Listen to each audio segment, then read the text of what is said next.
Dr. Jen Barna is a board-certified practicing radiologist and founder and CEO of DocWorking, a company that helps physicians achieve their best in life in medicine by providing expert coaching, courses, and other resources in the form of a subscription called DocWorking THRIVE.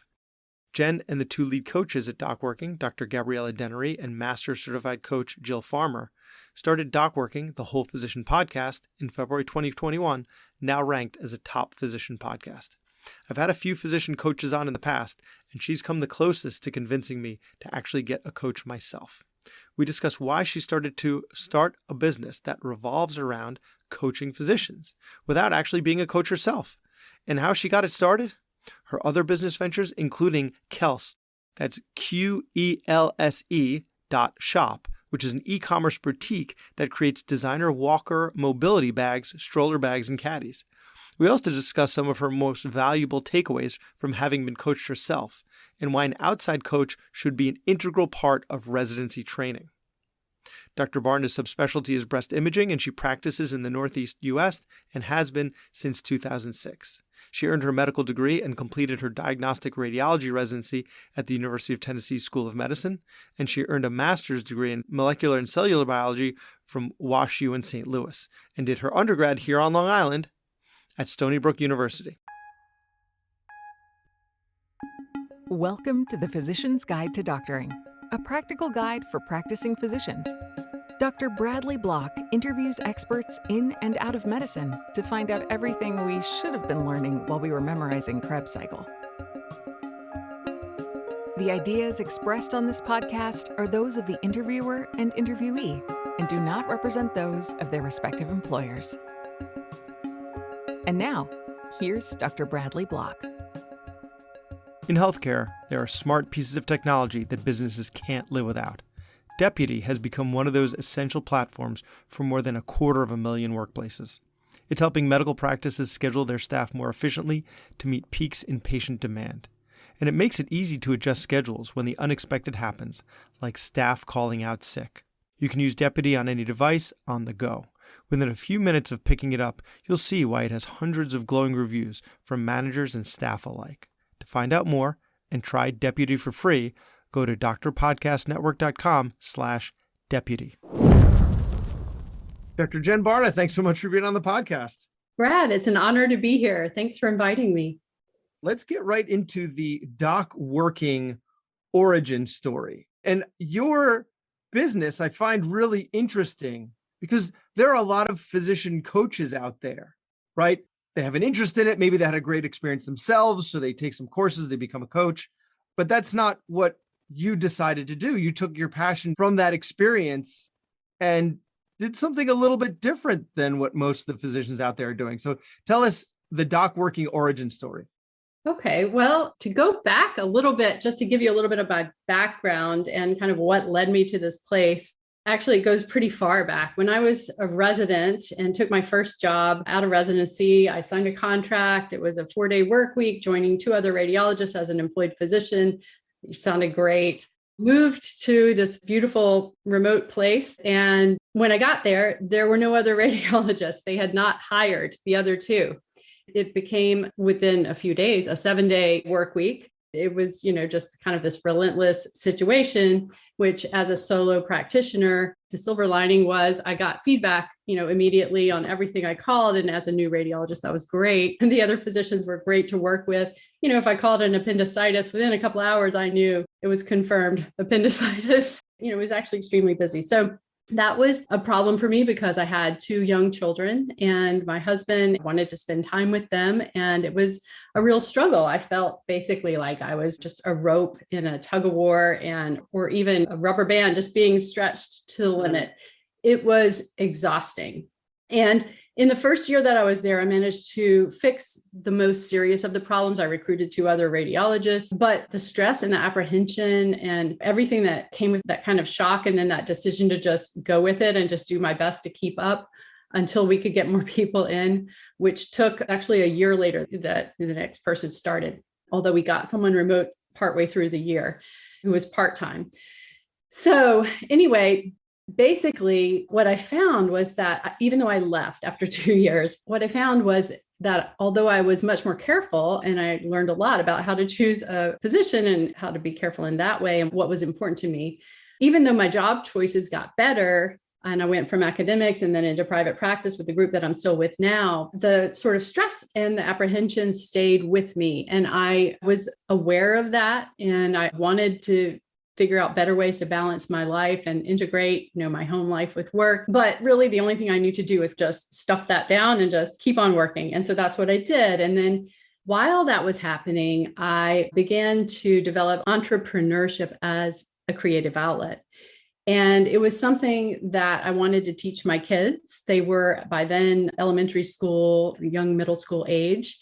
And then about 10 years exploring business startups and e-commerce and really just learning the hard way, listening to podcasts, reading books, trying and failing. And when that happened, I thought, well, this is a great thing to teach my kids too. They're watching me fail and that's okay because they're seeing me get back up and see that I'm okay. So that, I kind of tried to use it as a life lesson opportunity for them. I'm sorry, I have to interrupt here because this is what my wife and I talk about all the time in terms of what we want to teach our kids, like math, reading, social studies, science, right? They're going to get all that in school. They're going to get all that ad nauseum. They're going to learn plenty of that stuff. But what they're not going to get is the soft skills and the type of stuff that you and I both cover on our podcast and what you're getting at now, like starting a business, picking yourself up by your bootstraps. Like it's okay to fail. What did I learn from it? Like all of these important life lessons that they're not going to get at school, that they either have to get at home or the school of hard knocks or somewhere in between. I'm really feeling this right here. And it's very inspiring for me to hear this, right? Because it's also when you're doing these things, it's also time away from your kids. You're doing these things in addition to your full-time job, in addition to bringing up your children. But at the same time, it's for your children. And I love that. Yes, it is a double-edged sword in that way. Although my kids were a little bit older than yours. And I was thinking about that with your podcast. I think it is a great example for your kids. And since my kids were a little bit older, I actually did a lot of the work with them around. Some of the time they probably wished I didn't because I would say like, be quiet for a few minutes and I would take the call. And I just thought they're learning from this and they don't know it right now. But actually they were great sports about it. So hopefully they'll take those lessons to heart. They certainly claim to have learned a lot from watching the experience. And I think they're still learning. They're young adults now. They're still watching. They're doing their own thing, of course. Do you get those, oh, mom, like I can just picture myself on a road trip, putting on a podcast that has things for them to, and then just going, oh, Dad, can't we just play our iPads or listen to music? Or does it have to be another learning thing again? But, yes, it does. Yeah, absolutely. What are some of those businesses? Actually, if you could tell us the brief version, because it sounds like there's a lot there. One of the first ones was actually DocWorking, which was initially a job board for physicians back in 2009. And because I was working after a couple of years, I actually gave that to a person who was on my team and said, take this and run with it. I hope that you can make this work because it was really just starting to take off. And we had a number of hospitals that had their jobs on it. And then he was also working a full-time job. And I found out later that he kind of let it basically shut it down. Yeah. And I was like, okay, I'm going to hold on to docworking.com because I'm going to do something with that. And so I held on to it and I waited.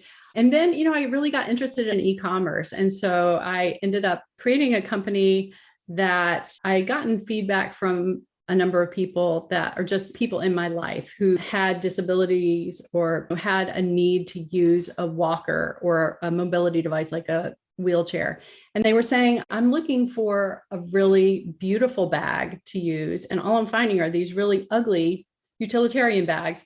And so I decided to create a designer walker and mobility bag company. It's just a little boutique company. And I learned a lot about importing and exporting. And I've had them made in the US. I've had them very carefully chosen, not-for-profit groups to collaborate with abroad that focus on developing training and jobs for people in small rural communities. So anyway, it's been a fabulous learning experience. And that company, Kels, QELSE, is out there. It's mostly on Etsy. At this point, we do have a website as well.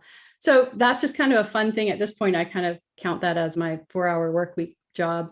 which is a lot of fun. It's not going to allow you to retire, but Maybe someday, but definitely not anytime soon. No. but a lot to be learned. And actually, I saw that on your website, right? When I go to your website, I noticed that there are recommended financial advisors and accountants and these things. We may decide to delete this from the episode. I'm not sure, but is there revenue generated when they get business off of your website? So first of all, I actually don't have Kels listed on my website. No, but on the DocWorking website, you do have some recommended financial advisors. I noticed Arvin Feldman, the medical legal, who I actually had on my show a couple of months ago. His is on there. So is there an affiliate link? Yes.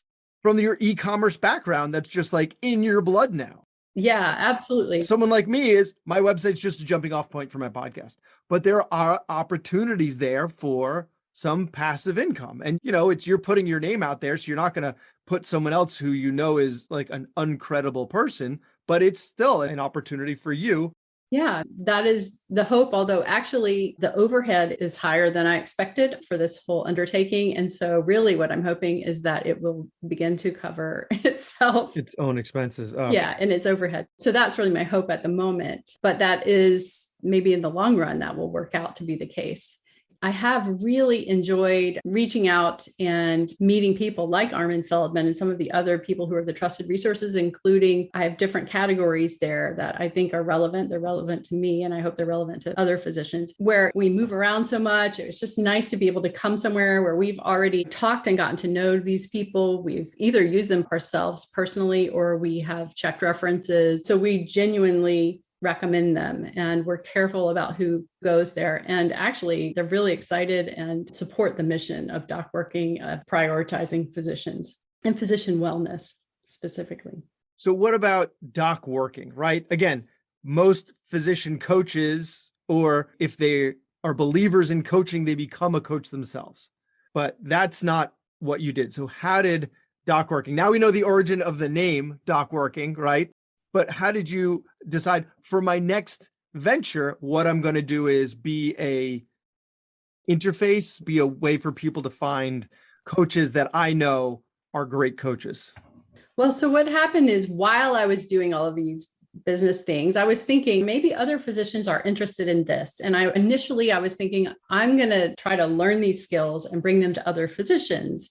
And then I started looking for a platform where someone had that, where someone had life coaching, because I was interested in life coaching because I knew that I had already fixed what I could about this kind of stress and wariness I had about my work. And I couldn't really understand why I still had that, but I knew it had to be within me because I was working with a team I really enjoyed working with. I still do. And that had to be coming from within. So I knew I needed life coaching and that could be a big help, but I wanted to go to a platform that had side gigs. I was curious about trying different, really financial independence is something else that inspires me. I think as physicians, we finish our residency often with so much debt that we're essentially modern day indentured servants. And then many of us have delayed gratification for so long. By that point, we kind of jump right into this lifestyle that we really can't afford with the debt. And it just spirals. And we're well known for not being great. And then I think it's the expectations that others put on us, right? They expect you to have the doctor car, the doctor house, whatever that means, live in the doctor neighborhood. And so we're trying to live up to other people's expectations, or rather other expectations justify our poor financial decisions. Yeah. And I think we also play into that by having our own misguided expectations. And not that you can't have that if you choose to, but I think it's really important to understand what choice you're making by choosing that, and I'm not saying that I've done the best job at that at all. I'm still learning. And that's part of the reason I wanted to create this platform. I'm learning to this day, and I know I will be indefinitely from life coaches and the other coaches on DocWorking. So that's really my motivation. I was looking for it. I wanted all of this to be at one place, and I just couldn't find that. And so ultimately, I just decided to create it. And when I made the decision to go forward with it, I reached out to two of the best life coaches, I think, that are out there, Gabriella Dennery, MD, and Jill Farmer, both of whom have extensive experience. And I really was reaching out to them to just get their feedback about this crazy idea that I had. And when I explained to them what I was doing, each of them independently said, I am in, like, count me in, let's do it. And so I introduced them to each other and everything just fell together. I felt like the planets kind of aligned to get the two of them. And from there, we built a phenomenal coaching team and then just a small team behind the scenes that helps me figure it out on a day-to-day basis. And we started the podcast in February, and it's been a really fun ride so far. So how do you get started on a business like that, right? So my other question now you've answered, I was going to say, how can you hire professional coaches without having an infrastructure already? But you just said it, right? I just talked to them and they said, that's a great idea. That's all it took. But then what do you do? Like, how you started it from a website, you had the docworking.com. Where do you begin? Well, I began with a business coach, Yvonne Keelhorn, who was phenomenal to help me just get off the ground and really try to understand what I was saying that I was trying to create. She helped me to get the first iteration of the website up. So from there, basically, it's been a learning process for sure. And I'm still learning. As Jill Farmer puts it, we're building the plane as we're flying it. The thing is that although the site and the concept is new, the coaches are so experienced and so phenomenal that really the content is there. When we started the podcast and we produced 3 episodes a week, it's because we have a lot to say. I say we, it's really, a lot of it is the coaches and their expertise trying to deliver useful information that people can listen and walk away with something that they can put into action. I learn from them every week from my own podcast. But the other part of it that I'm involved in is just bringing in guests that I find interesting. And every physician that I've ever spoken with, to me, has an interesting story and an interesting life. And another thing that I found from talking, we spent this whole past year really listening to physicians and what they want. And ultimately, that's what drove us to put together this program, Thrive, that we've just launched. But in listening to physicians, what I found is that each of us, or at least for me, I had this experience of feeling isolated and alone. I didn't really want to tell anyone I was feeling that way because I didn't think anyone else was feeling that way. And the kind of shocking revelation to me is that every person I've talked with has said to me that they feel the same way. Even the people who are at the absolute top of their fields, they have some reservations or maybe some imposter syndrome or some of these different things that are issues that we seem to grapple with as physicians. And that's when I realized that the community part of it is so essential to what I'm trying to create. It's not just a platform or some coaches where you can come and click and get a coach. It's really about creating a community of physicians in a package that includes the coaching component and the community. So it's much more of a whole physician. Just tell me how that community works. So when you join DocWorking, what do you get? This is not meant to be a plug for it, but we're going to plug it. But I'm very interested to hear the whole dynamic. Okay. Yeah. So DocWorking THRIVE. So that's a subscription service that combines small group coaching with a coach facilitated, physician only private Facebook community. There are virtual courses that you can take in your own time. You can do that on your own schedule. One thing that people told me repeatedly, multiple people said, I really need this, but I don't have time. Like, how would I possibly fit it in? And so everything we designed, we tried to make in a way that no matter how crazy your schedule is, you can fit some part of it in. So like the Facebook community, you can access that 24/7 and you can comment and interact with other physicians who are from all over the country and Canada so far. And you can do these courses. You can do 10 minutes here. Or if you're on call and you have a short break, you can do this one little video part and you can gradually work that in. And the idea hopefully is that as you start doing that, and maybe you can fit in the small group coaching session this month, and maybe you can't do it next month, and that's okay. And the courses cover some really good core concepts that relate to life coaching and then also leadership and communication and their time management, stress management, all these different tools, mindfulness, and also visioning to help them begin to really sort out what their personal intentions and goals are and what their values are. And then they can begin to create their own path forward.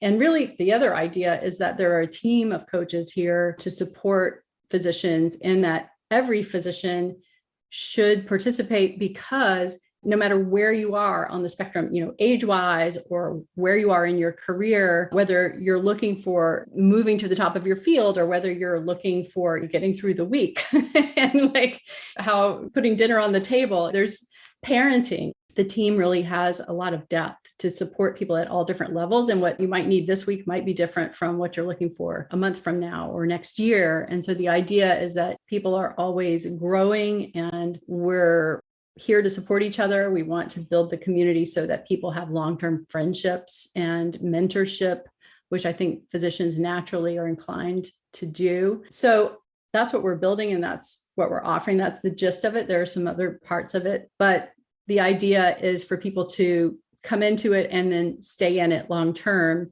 benefit from the coaching, benefit from the community, benefit from the relationships.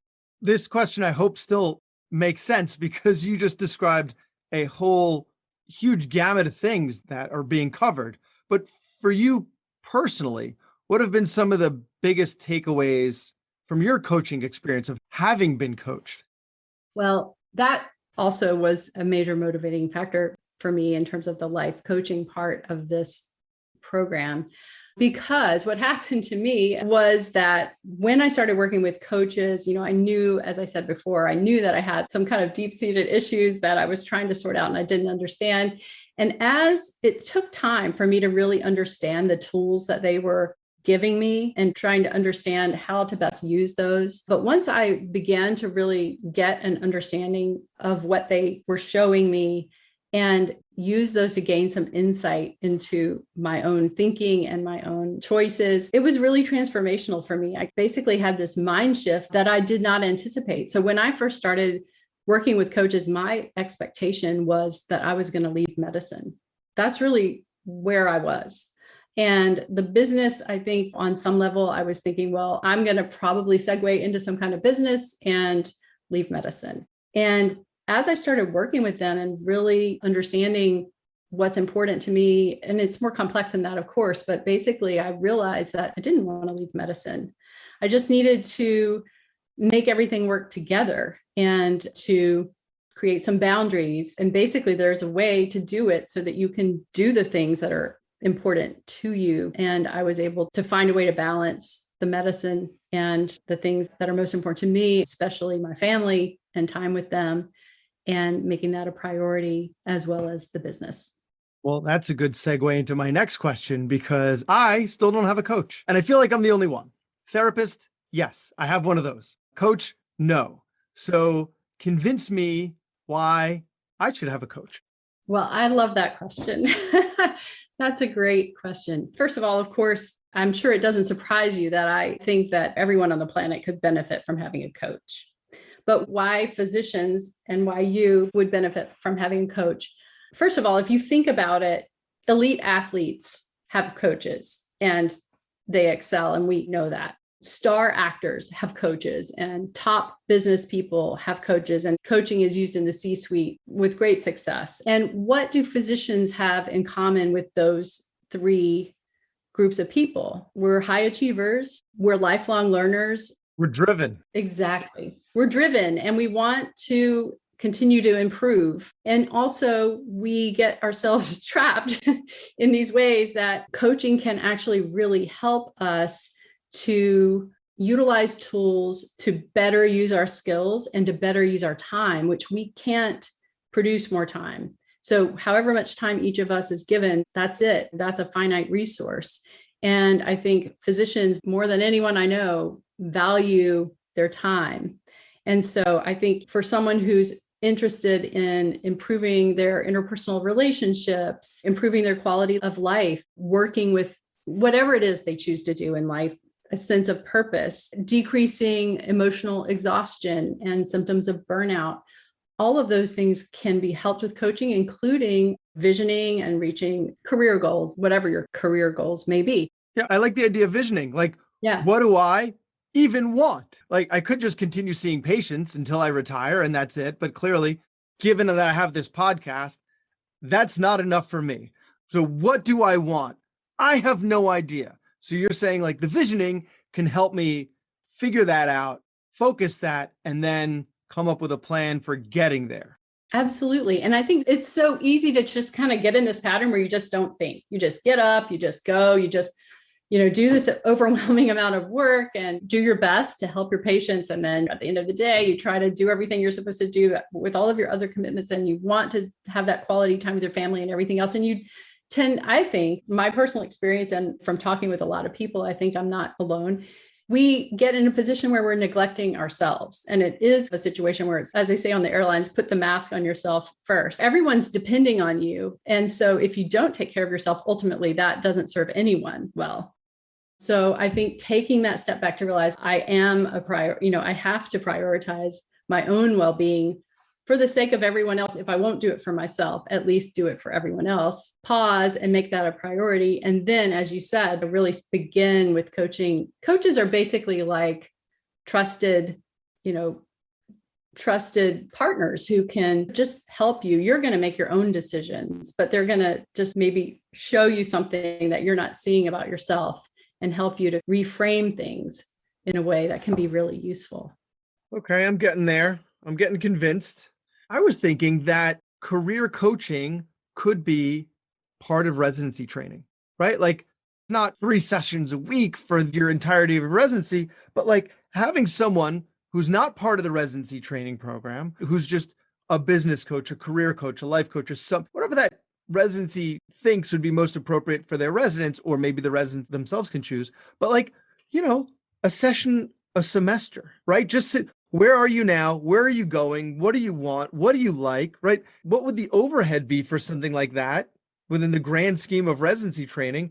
And where do you think your residents could end up if you do that for them? Wouldn't that be amazing to have that type of insight? I think the fear might be because, the goal of my experience, at least, is the goal in academics is to train physicians that go into academics. Your goal is to have all of your residents become department chairmen. That's success. That's the ideal. Academics, department chairman. Great. I think you could have them become leaders in other aspects of medicine, let them know there are other things out there and help them find their path. I just think it would be such a great thing for physicians that are that early in their training to start thinking in this direction. Yeah, you've brought up so many great points.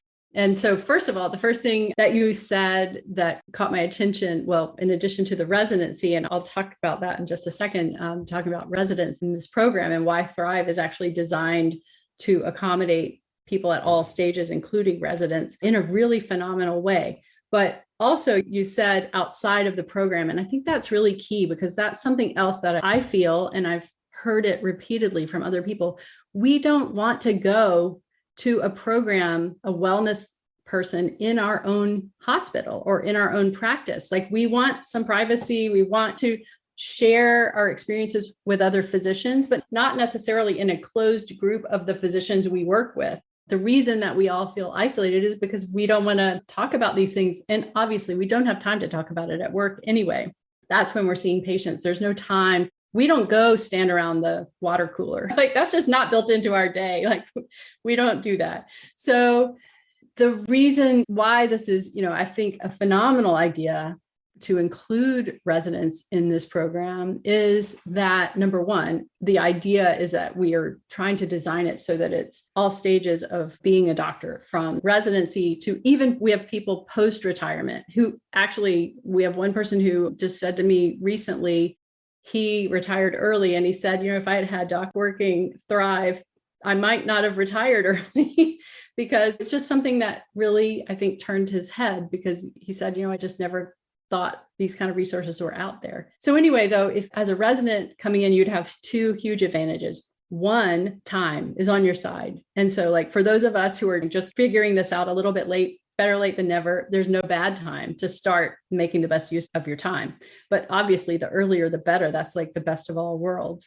And also coming into a physician community that's all specialties, people all over the country, the type of relationships that you can begin building. You can also see examples of people who are doing all kinds of interesting things, people who decided to go into pharma, people who have, like you said, the chairman of a department at a major Ivy League university, or maybe they're in private practice in a rural community in the Midwest, so all different types of practices. And it's a real opportunity to be part of that community and to get a broad idea of what's out there. All right, program directors, those of you listening to the show, planted that seed. If you want word of mouth to spread about how awesome your program is, consider something like that. One other key thing about it, speaking of people wanting to be part of a program, is that it does improve physician retention. It was designed with the idea because it's so expensive to lose a physician. And right now, that's a big problem for a lot of places. And so the idea is that by providing this and outsourcing it to DocWorking, hopefully the physicians will be able to improve. I guess the way I see it is they will have a program that they see their institution supporting them with. Yeah, there's your incentive. There's always got to follow the money. So there's your financial incentive. Physician retention saves you money. So get some coaches in there for your doctors. So where can people find the podcast, and where can people find, you have webinars, you've got your coaches, you've got this community. Where can people find you? So you can find all of it at docworking.com, which is DocWorking.com. Our podcast is DocWorking, the Whole Physician Podcast. And that is, we are on YouTube. We're also pretty much everywhere you get your podcast. So iTunes, Spotify, and about 10 other podcast platforms. We're listening. So we want to know if you think that you'd be a good guest. We want to hear from you. If you have ideas of what you want to hear on the podcast, we want to hear that as well. So thank you for letting me talk about it. Absolutely. It's great. And of all the coaches, people who espouse coaching that I've had on the show, you've gotten me the closest to actually pulling the trigger on that. I'll tell you what, I was thinking about this right before we started talking. And what I would love to do, if you'd be willing, is invite you to come into Thrive, join the group. I would love to just do that for you and just invite you in, and I'll send you a special ticket. Wow. Thank you. Yeah, it would be phenomenal to have you. Thank you. Wow. Yes, absolutely. Absolutely. Okay. I'll let all the listeners know how everything went. They can sign up too. You'll have to let me know as well. Yeah. Yes. So. I love hearing, again, it's available for as much or as little as you have time to use it at any given point. Can't wait to get started. So again, Jen Barna, thanks so much for your time. DocWorking.com. Check out the website, check out the course, check out the community, and the coaches, and the podcast. Brad, it's an honor and a privilege to be here. Thank you so much. Thank you. What a great show with Dr. Jen Barna of DocWorking. But before we end, here's a quick reminder. If you want to boost efficiency across your practice and make staff scheduling easier, try the Deputy app. You can try this smart technology for free by going to drpodcastnetwork.com/deputy. That's drpodcastnetwork.com/deputy. That was Dr. Bradley Block at the Physician's Guide to Doctoring. He can be found at physiciansguidetodoctoring.com or wherever you get your podcasts. If you have a question for a previous guest or have an idea for a future episode, send a comment on the webpage. Also, please be sure to leave a 5-star review on your preferred podcast platform. We'll see you next time on the Physician's Guide to Doctoring.